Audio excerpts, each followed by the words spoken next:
राम राम जी सबको। ज्ञान की बातें चैनल में आप सबका स्वागत है। आप आशा करती हूँ कि निरोग होंगे, स्वस्थ होंगे और खुश होंगे।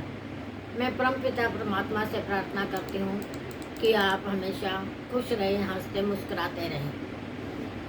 अब त्योहारों का मौसम चल रहा है। दिवाली की सफाई सबके घरों में हो रही है और सब ने अपने घरों की सफाई कर भी ली होगी। दिवाली पर कोने कोने की सफाई करते हैं, लेकिन और गंदगी को बाहर निकालते हैं। सफाई के साथ साथ, घर की सफाई के साथ साथ हमें यहाँ की सफाई भी करनी चाहिए। अपने अंदर की जितनी बुराई है उनको बाहर निकालना चाहिए। हर त्योहार का मतलब है कि हम एक बुराई अपनी छोड़ें। गुस्सा करना, लड़ाई झगड़ा करना, एक दूसरे से द्वेष करना, चुगली करना, और फिर वैसे कि घर की सफाई कर ली, फूलों से सजा दिया, लाइटों से सजा दिया, इससे का कोई महत्व नहीं होता है। हमें घर में प्यार भी बनाए रखना होता है, और जहाँ प्यार होता है वहाँ लक्ष्मी निवास करती है। घर में पति पत्नी को, सास बहू को, दुरानी जेठानी को लड़ाई झगड़ा नहीं करना चाहिए। पत्नी को पति की बात सुननी चाहिए, पति को पत्नी की बात सुननी चाहिए, और दोनों को बच्चों की बात सुननी चाहिए, और अपने घर में बड़े प्यार से रहना चाहिए। इसके उसमें कि लक्ष्मी जहाँ प्यार होता है वहीं रहती है। इसके उपलक्ष्य में मैं एक कहानी आपको, दो कहानियाँ सुनाऊंगी।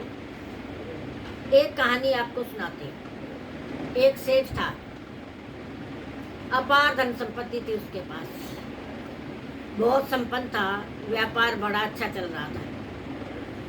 सब घर में बहुत सुख शांति से रहते थे, प्यार से रहते थे। एक दिन लक्ष्मी माँ ने कहा कि सेठ, मैं तेरे घर से जा रही हूँ। तो सेठ ने कहा, माँ मेरे से कौन सी भूल होगी जो तू मेरे घर से जा रही है।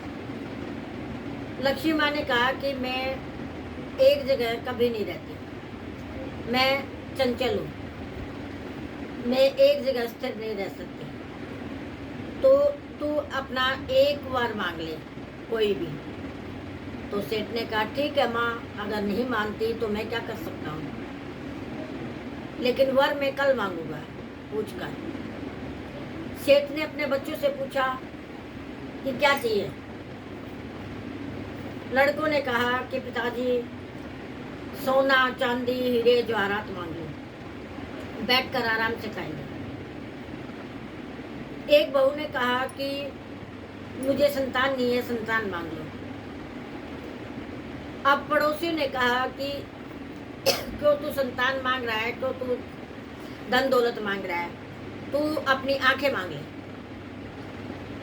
तो बड़ी बहू बहुत समझदार थी, उसने कहा, पिताजी ना सोना चांदी मांगोगे, थोड़े दिन में वो खत्म हो जाएगा, फिर हम कंगाल हो जाएंगे।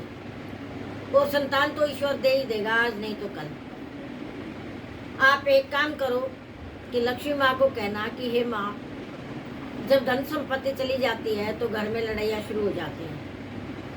सब एक दूसरे से लड़ाई झगड़ा करना शुरू कर देते हैं। बस लक्ष्मी आप जाने के बाद मेरे घर में ऐसे ही सुख शांति बनी रहे और हम सब बड़े प्यार से रहे। अब सेठ ने अगले दिन लक्ष्मी को बोला। लक्ष्मी जी ने कहा कि सेठ मांग क्या मांगता है। उसने कहा, माँ आपके जाने के बाद मेरे घर में ये जो प्यार है ये यूं का यूं बना रहे। मेरे घर में कोई लड़ाई झगड़ा ना हो, एक दूसरे से कोई द्वेष ना करे, ऊंची आवाज़ में बात ना करे, हम सब प्यार से रहें। तो लक्ष्मी माँ ने कहा कि सेठ तूने तो मुझे ठग लिया, क्योंकि जहाँ प्यार होता है वहाँ से तो मैं जा ही नहीं सकती। जहाँ सब, जिस घर में प्यार से, प्रेम से, शांति से रहते हैं, तो वो मुझे शांति और प्रेम तो बहुत पसंद है। इसलिए मैं तेरे घर से नहीं जाऊंगी, तेरे घर में ही निवास करूंगी। सेठ खुश हो गया और लक्ष्मी माँ की पूजा अर्चना की। दूसरी कहानी है, 7 भाई थे, 7 बहुएं थी, बड़े प्यार से शांति से रहते थे। पहले समय में नौकरियां तो थी नहीं, तो अपना खेती बाड़ी करते थे, इकट्ठा जाते थे, खेत में काम करके आते और घर की स्त्रियां घर का काम करती थी। पहले जब उस जमाने में नौकर तो होते नहीं थे, सारा काम अपने हाथ से करना होता था और काम भी बहुत ज़्यादा था, क्योंकि भैंस रखते थे, गाय रखते थे और बाहर से पानी लाना होता था, घर की सफाई, झाड़ू सब करना होता था। तो उस समय में हारी बोलते थे उसको उपले से बनाई जाती थी, उपले लगा के फिर उसमें आग जला देते थे और उस पे खिचड़ी बाजरे की या हरा साग ये रख देते थे, जो धीरे धीरे बनता रहता था, लेकिन बहुत स्वादिष्ट बनता था क्योंकि धीरे धीरे पकता था। अब बड़ी बहू ने शाम को खिचड़ी बाजरे की रख दी हारे पे और उसमें नमक भी डाल दिया। अब खिचड़ी में नमक बाद में डालते हैं। दूसरी बहू आई, उसने सोचा कि नमक नहीं डाला होगा, उसने भी नमक डाल दिया। तीसरी आई, उसने भी डाल दिया। चौथी आई, उसने भी डाल दिया। पांचवी आई, उसने भी डाल दिया।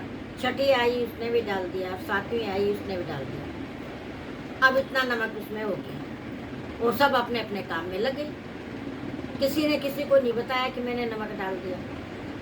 शाम को सातों भाई खाना खाने आए तो उस जमाने में डाइनिंग टेबल तो होती नहीं थी, नीचे बैठ के खाना खाते थे, आगे पटरा रख लेते थे और पटरे पे खाना रखा जाता था और खाना खाया जाता था। अब सातों भाई खाना खाने के लिए बैठ गए। अब खाना खाने लगे तो एक चम्मच मुंह में दी तो नमक इतना। अब सातों भाइयों ने चुचकारा और हाथ धोए और उठ गए। अब सातों भव्य सोचने लगी कि आज क्या हो गया कि जो इन्होंने खाना नहीं खाया।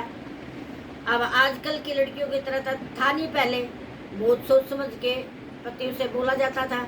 अब किसी ने नहीं पूछा कि क्या बात हुई, क्यों नहीं खाना खाया। अब सब सोचने लगी, फिर बोली चलो खाना खा लेते हैं, अपने आप बता देंगे क्या बात थी। अब जब वो खाना खाने लगी तो उन्होंने देखा इतना नमक। तब एक दूसरे ने बताया कि मैंने भी डाल दिया था, मैंने भी डाल दिया था, मैंने भी डाल दिया था। अब उन्होंने भी सारी खिचड़ी उठा के, पहले ये तो था नहीं कि बाहर फेंक दी, भैंसें होती थी उनके चारे में मिला के उनको खिला दिया। अब लक्ष्मी और दरिद्रता दोनों बहनें हैं। अब दोनों ही वहाँ थी और लक्ष्मी तो उनके घर में बहुत दिन से निवास कर रही थी, लेकिन दरिद्रता जो थी वो कह रही थी कि अब इस घर में मैं आऊंगी। लेकिन जब उसने देखा कि इस घर में तो किसी ने किसी को कुछ कहा ही नहीं, और वो बोली हाथ जोड़ के कि लक्ष्मी तू ही रह यहाँ पे, मैं यहाँ नहीं रह सकती। मैं तो वहाँ रहती हूँ जहाँ पे चिल्ला चिल्ली लठ बजते हैं। इतनी शांति के वातावरण में मेरा निवास नहीं हो सकता, इसलिए तू ही इस घर में निवास कर। और लक्ष्मी उस घर में निवास करने लगी। इसलिए सब शांति से रहना चाहिए, अपने गुस्से पे काबू रखना चाहिए, कभी भी अपशब्द नहीं बोलने चाहिए। दिवाली पे खासकर ध्यान रखना चाहिए कि घर में कोई भी लड़ाई झगड़ा ना हो। आज की वीडियो में बस इतना ही। हर रोज़ वीडियो 10 से 10:30 के बीच में आएगी और लाइक करना, शेयर करना, सब्सक्राइब करना मत भूलना और कमेंट करना। अच्छा जी, राम राम।